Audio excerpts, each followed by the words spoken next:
Out here in Wyoming, the wind doesn't just whisper, it tells stories. It'll kick up dust that holds the memory of buffalo herds and forgotten battles.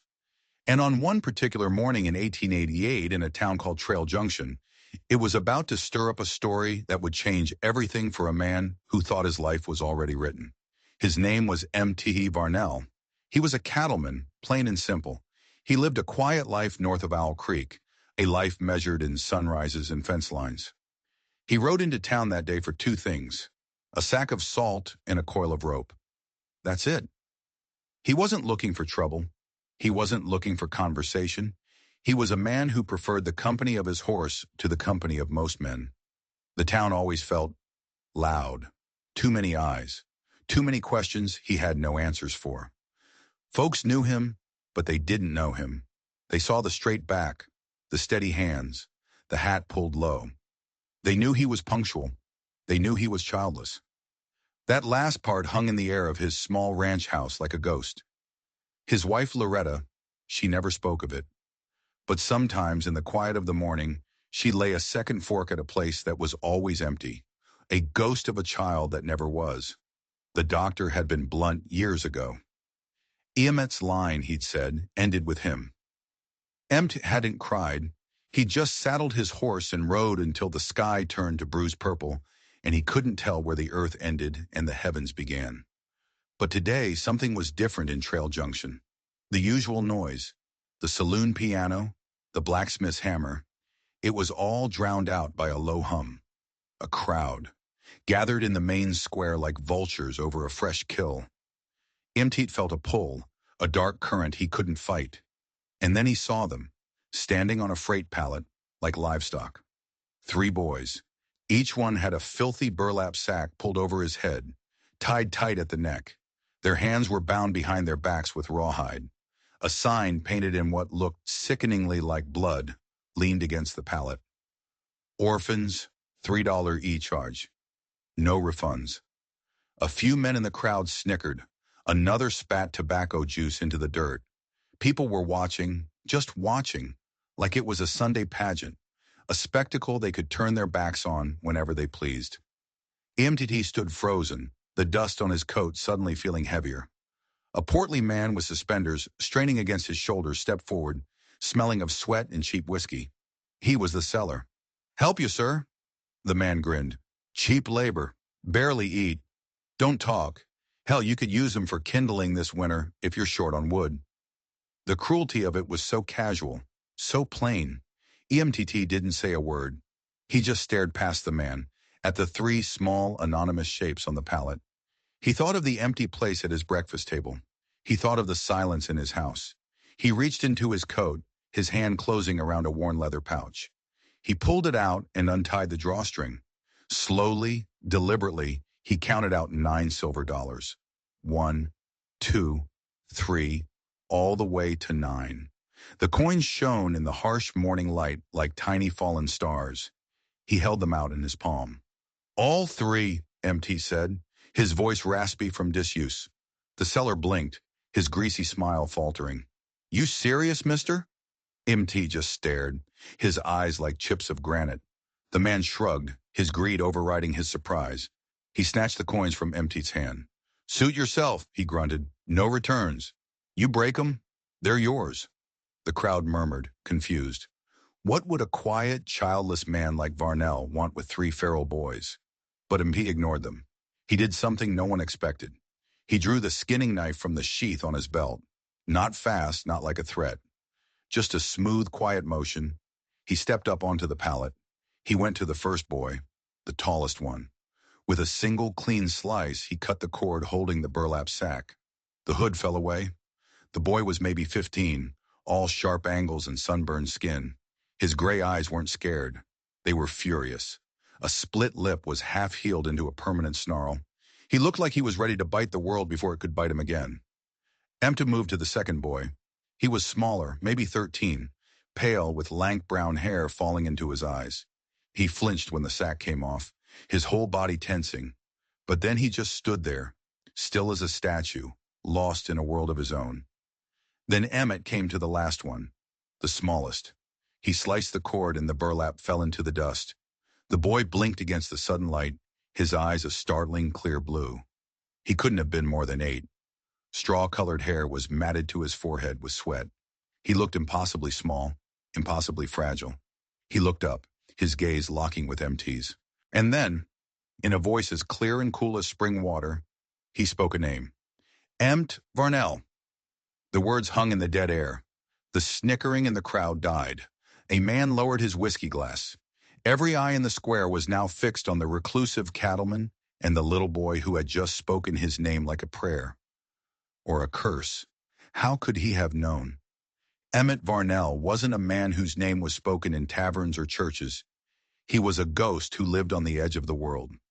Emmett's face didn't change, not a flicker. But deep inside him, something he thought had turned to stone long ago cracked wide open. He moved behind each boy, his knife flashing twice more, severing the raw hide binding their wrists. The cords fell to the dirt like shed snakeskins. He put his knife away. He looked at the 3 boys, standing there blinking in the sun, free but not yet safe. "Let's go," he said. He turned and walked back toward his horse without a second glance. And the boys? They followed. No hesitation. The tall one with the angry eyes, the middle one with the haunted stare, and the little one who knew his name. They fell into step behind him, as if they had been waiting for that exact moment their entire lives. The crowd parted for them, silent and stunned. No one dared to speak. No one dared to move. As they left Trail Junction behind, the wind picked up again, carrying with it the impossible whisper of a name and a secret that was just beginning to unfold. The ride back to the Varnell Ranch was a silent one. The wagon wheels were the only things making a sound, a steady rhythmic creak against the vast humming quiet of the Wyoming prairie. EMT sat up front, the reins held loose in his weathered hands, his eyes fixed on the horizon as if he could see the future laid out there in the dust and sagebrush. In the back, the 3 boys sat apart from each other, islands of private misery. The tall one, the one with the fire in his eyes, stared straight ahead, his back as rigid as a fence post. He looked like a soldier bracing for the next battle. The middle boy, the pale one, had his head tilted back, his eyes tracking the slow, lazy drift of the clouds. It was like he was trying to find a map in the sky, a way out of a life he never asked for. And the youngest, the one called Toby, he had his knees pulled up to his chest, his arms wrapped tight around them. He was making himself as small as possible, as if trying to disappear right into his own skin. None of them had spoken another word, not since the town square, not since the name, M.T. Varnell. The name still echoed in MT's mind. It was a key turning in a lock he hadn't known existed. How?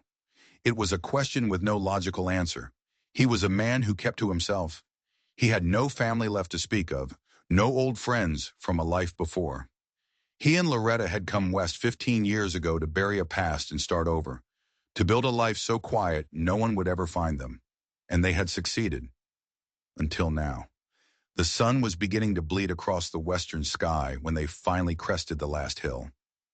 The Varnell homestead came into view, nestled in a shallow valley. It wasn't much. A simple wood-planked house that had seen its share of winters, a barn that leaned a little to the east, and a chicken coop. But it was theirs. It was home. And standing in the yard, a figure of impossible strength and grace, was Loretta. She had flour on her apron, and her hair was coming loose from its bun, a single streak of silver catching the last of the sun's fire. She wasn't smiling. She wasn't rushing forward. She was just watching the wagon approach, her expression calm, as if she'd been expecting something like this all along, as if the wind had already told her the story. Empt pulled the wagon to a halt. The dust settled. The silence stretched. Loretta wiped her hands on her apron and walked to the edge of the wagon bed. Her eyes, the same color as the summer sky, moved over each boy.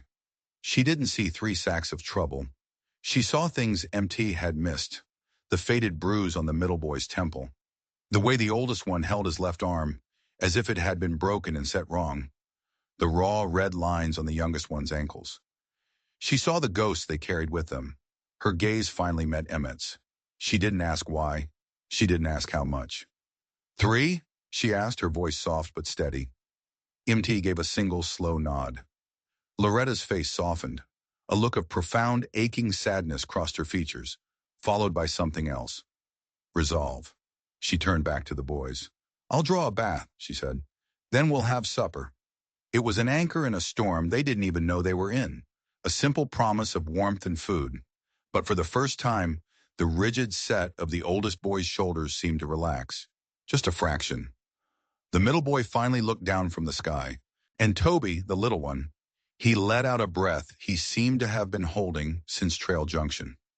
Later that evening, after the dirt and grime of their old lives had been scrubbed away in the copper basin by the stove, after they had eaten a silent meal of biscuits and beans like they hadn't seen food in a year, Loretta stood with Emt on the porch. The stars were coming out, scattered across the black canvas of the night like spilled salt. The little one, Loretta said, her voice barely a whisper. He knew your name, Emmett. MT didn't look at her. He kept his gaze on the dark line of the hills. He did. You didn't ask him how. What good would it do? Emmett finally turned to her. Knowing the answer won't change the fact that it happened. Loretta glanced back through the window. The three boys were laid out on quilts near the dying fire, their chests rising and falling in the soft rhythm of sleep. They looked almost peaceful, almost like they belonged. It's not a common name, she pressed gently. Emmett Varnell isn't carved on any saloon door. It's a name we chose when we came here, a name no one else should know. Mt was silent for a long time, listening to the night sounds, the crickets, the rustle of the wind in the dry grass. It was a sound he knew better than his own heartbeat. He thought of the boy's clear blue eyes, the impossible certainty in his voice. Maybe, he said, his voice low and rough. The wind carried it. And Loretta, who had seen her husband ride out for salt and come back a father, who had looked at 3 broken children and seen sons, she didn't question it. Because out here, in this vast and lonely land, you learned that some things couldn't be explained. Some things you just had to accept. But as she watched the sleeping boys, a chill went down her spine that had nothing to do with the night air. The wind might carry names, but it also carried warnings. And she had a terrible feeling that whatever storm these boys had run from, it was far from over. It was blowing in their direction. The quiet that settled over the Varnell Ranch in the following days was a different kind of quiet. It wasn't the peaceful silence of solitude they were used to. It was a tense, fragile thing, thick with unspoken questions and held breaths. It was the silence of wounded animals learning a new territory, unsure if the hand that feeds is the same one that strikes. Each boy was a puzzle, a map of a past they refused to talk about. The oldest, who Loretta had started calling Rafe, was a ghost at the dinner table. He wouldn't sit with them. He'd take his plate and eat on the porch steps, his back to the house, as if guarding them from a threat only he could see. He moved with a coiled energy, a silent fury that seemed to simmer just beneath his skin. He did his chores without being asked, chopping wood with a grim efficiency, mending a fence with sharp, angry movements. He was building walls around himself, and Mt and Loretta didn't know how to breach them. The middle boy, Joss, was Rafe's opposite. Where Rafe was a storm, Joss was a vacuum. He barely made a sound, moving through the house like a shadow. He slept with the door to his room open, but only after checking the lock 3 times. He woke at the slightest sound, a floorboard creaking, a coyote's distant howl, and would be bolt upright in an instant, his hands clenched into fists. He was waiting for a danger he couldn't name, a memory that played on a loop behind his haunted eyes. And then there was Toby, the little one who had spoken Emmett's name. He became Loretta's shadow, following her from the kitchen to the chicken coop to the garden, never more than a few feet away. He rarely spoke, but when he did, his questions were like pebbles dropped into a deep well. Do chickens dream? Why is the sky blue? Did I have a birthday? He never asked about his parents. He never asked where he came from. It was a door in his mind that was sealed shut. One morning, Loretta found him in the garden, just sitting and staring at the rows of new carrots. She handed him a small watering can. Roots need to eat, too, she said simply. He followed her, mimicking her careful movements, pouring water at the base of each plant. They worked in a comfortable silence for a long time before he finally spoke, his voice so quiet she had to lean in to hear it. Do you know me? he asked. Loretta paused, sitting back on her heels. She looked at his small, serious face, the old soul looking out from behind his young eyes. Not yet, she answered honestly, but I'm learning. He seemed to consider this for a moment. Do I know you? A gentle smile touched Loretta's lips. You might, but if you don't, I'm right here when you're ready to. She picked a sprig of wild mint and handed it to him. Some things find us more than once in this life, Toby, and we don't always know why until much, much later. He sniffed the mint and wrinkled his nose. The exchange was small, but it was a start. A single root taking hold. The first real crack in the silence came a few days later. Rafe, restless and itching for a challenge, decided to try and ride Emeti's gelding, a spirited horse that only Emti handled. He slipped a bit into the horse's mouth and swung himself up bareback. Loretta saw it from the porch. The horse didn't just buck, it rebelled. It was a clean, powerful rejection. Rafe was thrown, hitting the hard-packed dirt with a sickening thud that knocked the wind out of him. Loretta ran to his side, but before she could reach him, he was scrambling up, his face a mask of fury and shame. I can ride, he growled, spitting dust. You can learn, she said softly, reaching to brush the dirt from his sleeve. He flinched away violently, his eyes wild. Don't lock me up for this. I'll fix it. Just don't lock me up. As he jerked his arm back, his sleeve rode up, and Loretta saw it. His wrist was a crisscrossing net of thin, pale scars. Old scars. Rope burns, layered one on top of the other. The kind of marks left by being tied again and again for a very long time. I ain't going in a box again, he whispered, his voice cracking, the anger suddenly replaced by a raw, terrifying fear. Loretta froze, her heart seizing in her chest. A box. Locked up. She finally understood his rage. It wasn't malice, it was terror. He wasn't building walls to keep them out. He was building them to keep the darkness from getting back in. Rafe, she said, using his name for the first time. It sounded foreign, but right. He looked at her, his chest heaving. We don't have cages here, she said, her voice filled with a fierce, protective certainty. Not for animals, not for people. He stared at her, his defiance slowly melting away, replaced by a dawning, fragile hope. That night, for the first time, Rafe ate his supper at the kitchen table. He sat at the far end, silent, but he was there. He was present. It was another root, deeper this time. But Loretta couldn't shake the image of those scars, or the terror in Rafe's eyes. These boys hadn't just been abandoned. They had been caged. They had been tormented. And the people who had done it were still out there somewhere. The thought settled in her stomach like a cold stone. This wasn't over. The man who sold them for $3 apiece wasn't the beginning of their story. He was just a chapter. And Loretta had a chilling premonition that the final chapter was coming for them, whether they were ready or not. The first hint of the approaching storm didn't come with thunder or lightning. It came on the back of a horse ridden by the town's preacher. Reverend Mallory arrived in a cloud of dust and anxiety, his face grim. He found M&T behind the barn, digging post holes with a steady, relentless rhythm. Someone's in town, M-Tom, the Reverend said without dismounting, asking questions.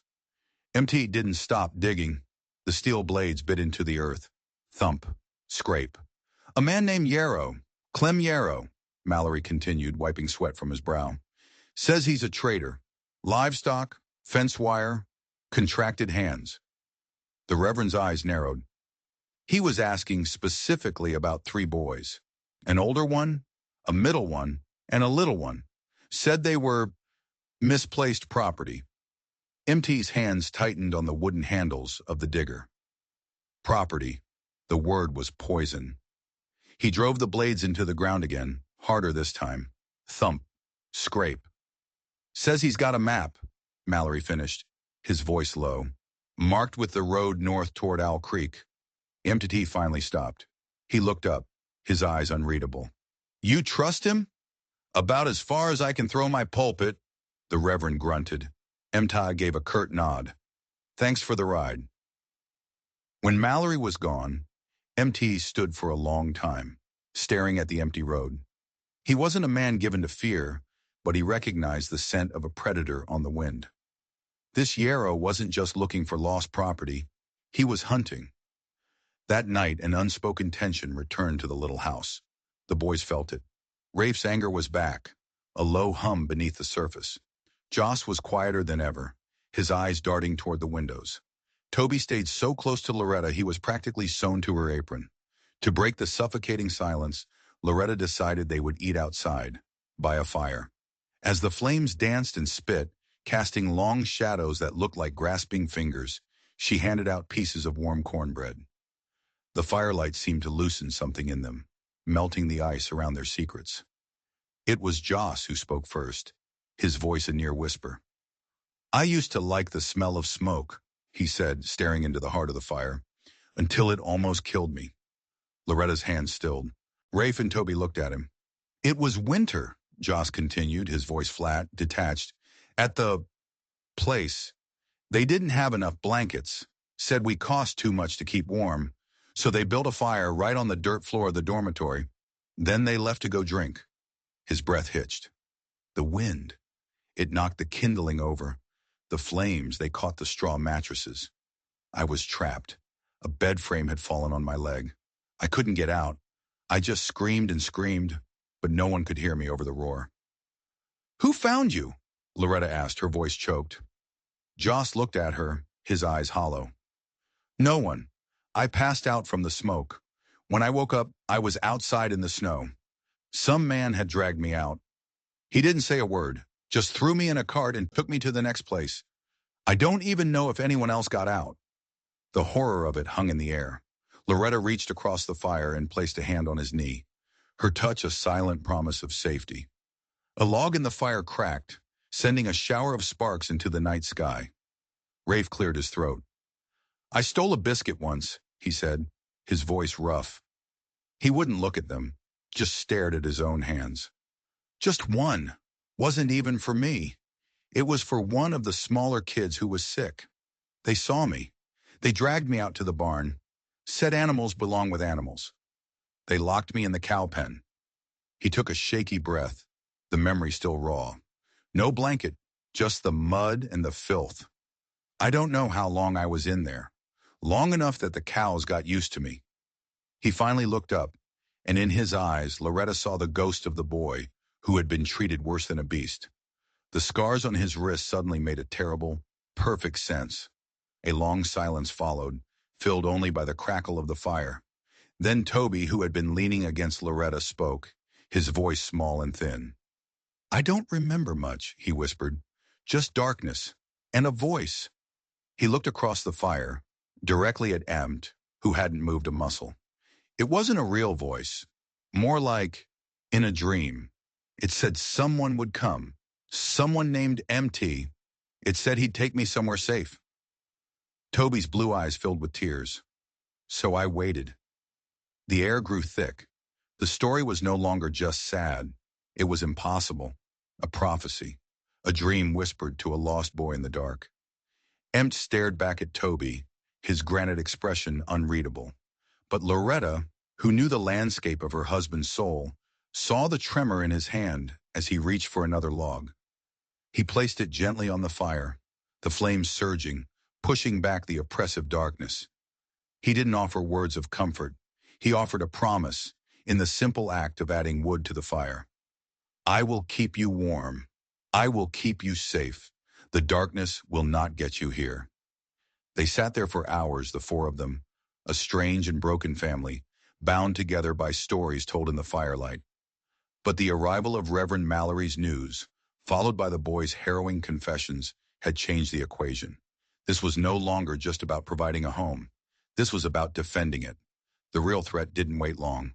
2 days later, a clean black wagon rolled up their path. It was driven by a man in a crisp coat and leather gloves, a man who had never known a day of hard labor. He had a narrow face and a smile that never reached his eyes. Loretta saw him from the kitchen window. "Empt," she called, her voice dangerously calm. "Company." Empt stepped onto the porch. The man climbed down from the wagon with a practiced, predatory grace. "Mr. Varnell, I presume?" the man asked. "Who's asking?" Empt's voice was flat. The man reached into his coat and produced a folded paper. "Name's Harmon Bell. I represent a party with a legal claim to 3 boys currently residing on this property. I'm here to retrieve them. He held out the paper. MTT didn't move. Loretta stepped forward and took it. Her eyes scanned the document, her brow furrowing. This is a forgery, she said, her voice like ice. The county seal is smudged. The dates are from last spring. There's no notary signature. Bell's smile wavered. Paperwork moves slow out here, ma'am. But the claim is valid. These boys were under contract. Contract for what? MTT demanded, taking a step forward. Labor. They are wards of the system. We're simply returning them to their rightful place. From behind them, Rafe appeared on the porch, his arms crossed, his face a thundercloud. Joss peered from behind the parlor curtain. They belong here, Loretta said, her voice shaking with a quiet fury. They belong to the man who paid for them, Bell snapped, his polite facade cracking. They're not stray dogs you can just claim, Varnell. MT's jaw tightened. He looked Bell dead in the eye, his voice low and steady, each word a stone dropped into a quiet pond. You're right. They're not dogs. He paused. They're sons, and they are mine. Bell actually laughed, a short, ugly sound. You have no legal standing. You're making a huge mistake. I've lived long enough to know the law ain't always right, Emmett said, his gaze unwavering. But this is. He took another step, closing the distance between them. I didn't buy them, Bell. I chose them, and they chose to stay. That's a bond stronger than any piece of paper you can forge. Bell's face turned dark with rage. He looked past EMT, at the defiant faces of the boys on the porch. He knew he couldn't take them. Not today. Not without a bloodbath. He climbed back into his wagon, his movements stiff and angry. This isn't over, Varnell. You'll regret this. The wagon turned and sped away, leaving a cloud of dust and threats hanging in the air. Loretta stood beside M&T, the forged paper crumpled in her fist. Behind them, on the porch, Rafe whispered to no one in particular, his voice filled with a conviction that chilled Loretta to the bone. We ain't ever going back. Loretta looked at her husband, at her sons, at the road where the enemy had just retreated. She knew with a terrible certainty that Harmon Bell was right about one thing. This wasn't over. It was just the beginning. The quiet after Harmon Bell's visit was the most unsettling of all. It was the silence of a held breath, the eerie calm before a tornado. Every snapped twig, every distant bark of a dog sent a jolt of adrenaline through the house. They were living on a knife's edge, waiting for the other boot to drop. The boot dropped on a Tuesday. It was supposed to be a quick trip. Just MAT, riding into Trail Junction for supplies. Linseed oil, canning jars, things they couldn't do without. The sky was clear, the air was crisp. He left with no sense of foreboding, no warning from the wind. He just kissed Loretta goodbye and told the boys to mind her. But predators don't need a storm to attack. They wait for the sun to come out. They wait for the guard to be down. The wagon didn't come from the road. It came from the east, cutting through the fields, its wheels muffled by the tall grass. 2 men. Their hats were pulled low, their faces shadowed and grim. They moved with a terrifying purpose. Loretta was by the front fence, mending a loose wire. Toby was in the yard, scattering feed for the chickens. They didn't see the wagon until it was already there, blocking the path, the horses stomping impatiently. Rafe and Joss were in the barn. They heard the chickens squawk first, a sudden, panicked eruption of sound. Rafe grabbed Joss, pulling him down behind a stack of hay bales. Peering through a gap in the wooden slats, they watched the nightmare unfold. One man, burly and bearded, jumped down and grabbed Loretta. She fought back, a fierce, silent struggle, but he was too strong. He pressed a cloth to her face. Her body went limp. The second man, quicker and wiry, snatched Toby, who was screaming and kicking, his small fists beating uselessly against the man's legs. Ma! Toby's scream was cut short as the man clamped a hand over his mouth. Rafe surged forward, a wordless roar of fury tearing from his throat. But Joss held him back, his grip like iron. No! Too many! They have guns! Joss hissed, his own face pale with terror and remembered helplessness. The men threw Loretta and Toby into the back of the wagon like sacks of grain. The wagon turned, its wheels groaning under the sudden acceleration, and disappeared back the way it came, cutting a new ugly scar through the field as it headed towards the dark pine-covered hills. Silence descended again. A dead, hollow silence. The chickens clucked nervously. A single white feather from Toby's frantic struggle drifted on the breeze. When Emmett returned that afternoon, the stillness hit him like a physical blow. No smoke from the chimney. The yard was empty. Loretta's apron lay in the dirt by the fence post, a small, forgotten flag of surrender. He dropped the reins of his horse and ran. The house was empty. A chair was tipped over. A half-finished cup of coffee sat on the table. Cold. His heart hammered against his ribs. A frantic, trapped bird. Then he saw them. Rafe and Joss emerging from the barn like two ghosts. Their faces were streaked with dirt and tears. "They took them," Rafe said, his voice broken. All the anger leached out of it, replaced by a devastating guilt. "Toby and Ma." "Two men," Joss added, his hands clenched so tight his knuckles were white. "They came out of the field. We couldn't stop them." MTT didn't yell. He didn't curse the sky.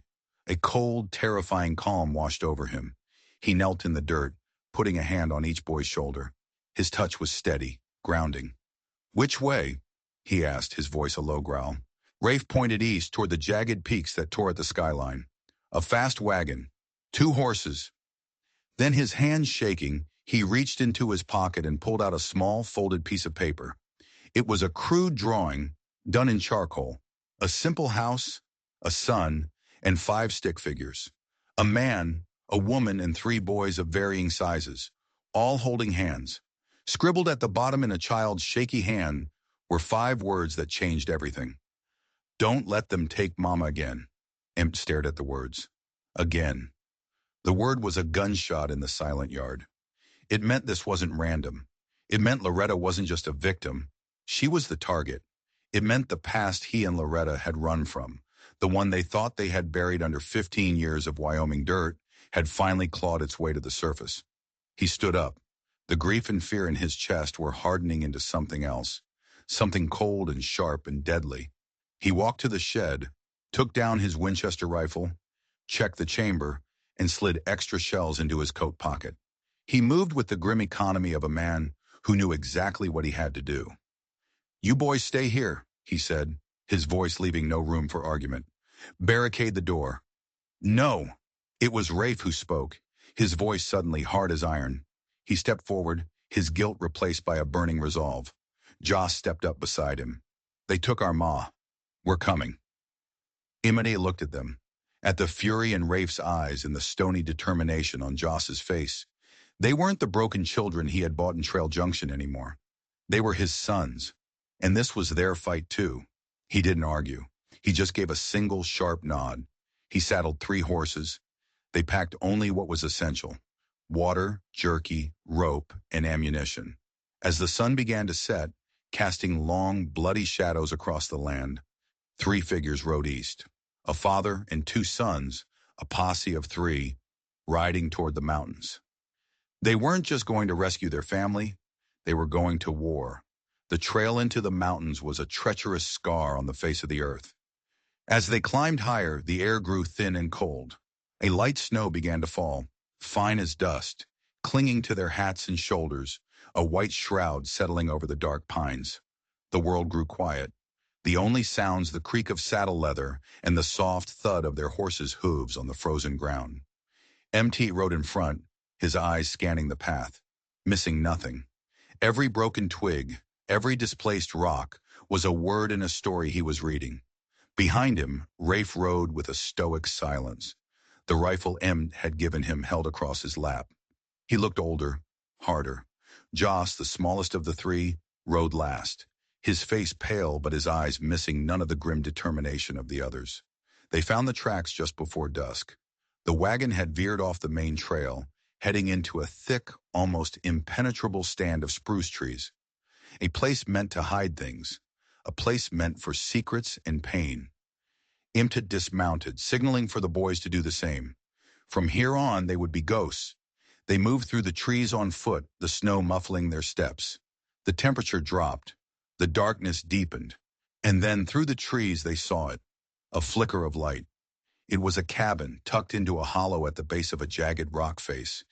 It was little more than a crude shack, with a crooked chimney leaking a lazy plume of smoke into the frigid air. The wagon was there, the horses tied loosely, dozing in the cold. It was the place. Emptied held up a hand, and they dropped to a crouch behind a fallen log. He could see shadows moving inside the single, grimy window. 2 men, maybe more. And then his blood ran cold. He saw her, Loretta. She was slumped against a wall, her hands bound in front of her. Even from this distance, he could see the dark line of a cut on her lip. And Toby.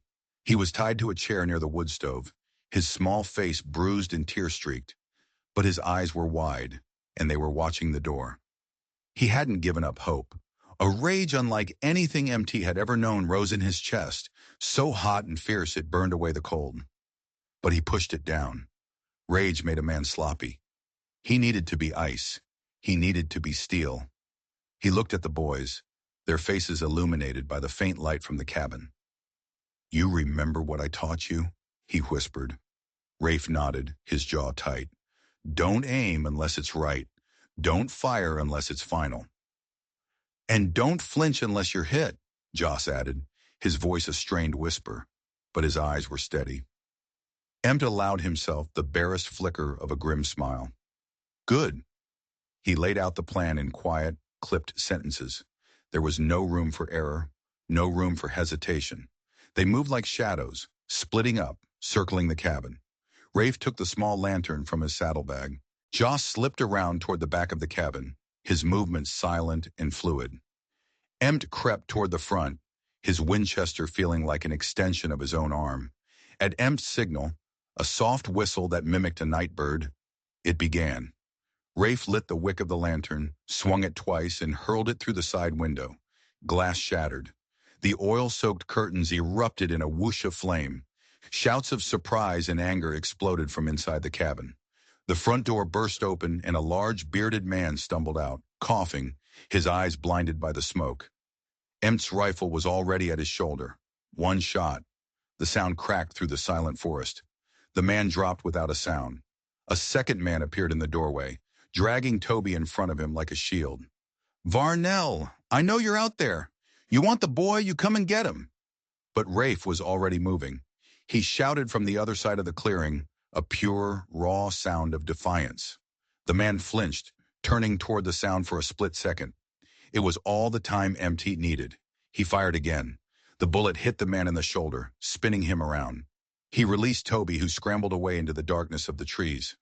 Inside the burning cabin, Loretta screamed. A third man, tall and wiry with a long scar down his face, had grabbed her.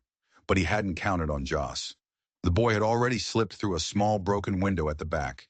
He moved like a wraith through the smoke, his small pocket knife flashing as he cut the ropes from Loretta's wrists. He grabbed her hand, pulling her toward the back door, away from the chaos at the front.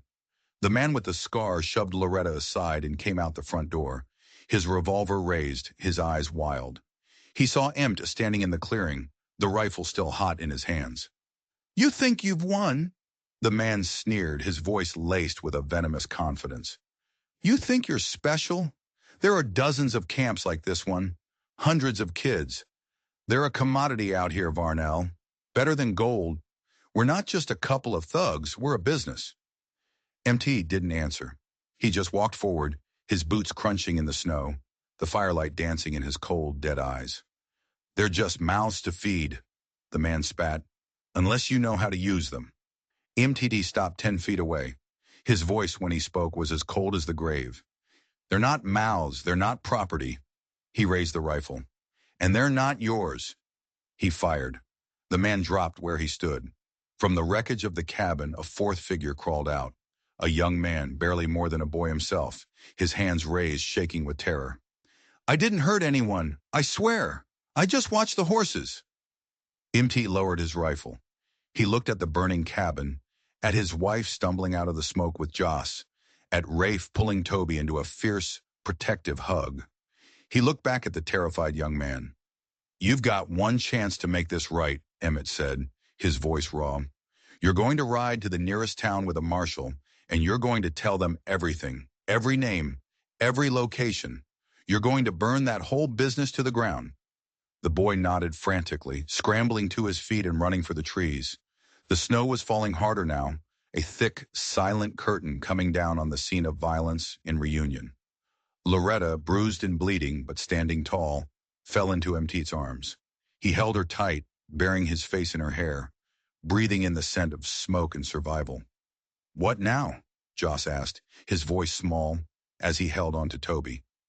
MT pulled back, looking at his family, forged in fire and fear. He looked at Loretta, and a silent conversation passed between them. A conversation 15 years in the making. The secrets were out. The past had found them. There was no more running. It was Loretta who spoke, her voice shaky but clear, as she looked at the three boys who had risked everything for her. "Now," she said, "you get to know the truth."